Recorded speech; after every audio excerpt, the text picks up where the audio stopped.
ka na mamaya ang nag-iisa nating pambato sa boxing sa Beijing Olympics, si Harry Tanyamor. Haharapin ng light flyweight boxer ang boksingero mula sa bansang Ghana sa Workers Stadium pasado alas 8 ngayong gabi. Mula sa Beijing, China, nakatutok si Chino Gaston. Si Harry Tanyamor ang isa sa mga nalalabi nating pag-asa para sa ginto dito sa Beijing Olympics. Pero alam na nag-iisang Pinoy boxer na nakarating dito na magdadaan siya sa butas ng karayon bago pa man niya masilayan ang kahit na anong medalya.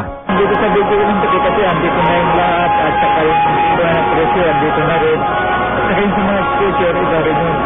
So, kumbaga na naruto na kaya-kaya lang. Pero ito, andito na yung lahat ng mga gagaling. Kahapon, lampas pa ng halos kalahating kilong timbang ng halos tuyong-tuyo ng Amiman. Ngunit may mas inaalalayan ang coaching staff. Hindi namin masyadong pinipressure si Harry, no?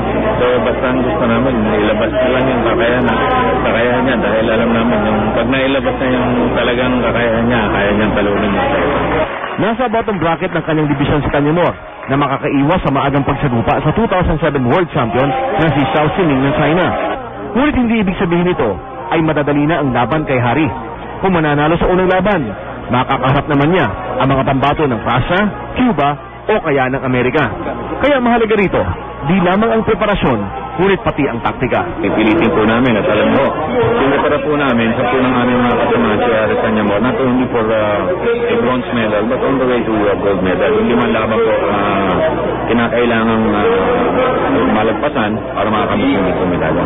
Mula sa Beijing, China, Chino Trinidad Cruto, 24 Oras.